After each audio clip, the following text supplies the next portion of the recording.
Štai šiame bute darome kondicionavimo sistemą. Štai čia išeina komunikacijos ir eina ant stogo. Štai taip. Viskas pasislėps po apdailiniam plytelėm. Čia irgi susitvarkys. O kondensatas nubėgs ten į apačią. Jokių siurbliukų, jokių pažeidimų, jokių nieko. Viskas bus gražu, susidės visas plokštas. Tai šito būtų montavimą, vedame trasas per plokštas. Šitai plokštas nesugadintas nieko. Ir štai ten į viršų mūsų pasislėpia visa trasa. Štai kylame parodysiu. Tai keltukas labai po iškelį kelią, bet va, tai matos fragmentas šiek tiek trasos.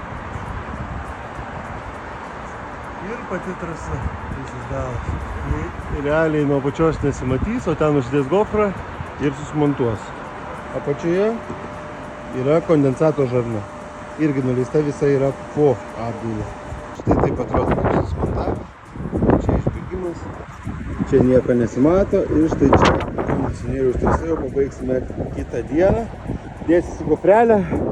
Štai jau vieną pastatėme. Vėjuotą Vilnių.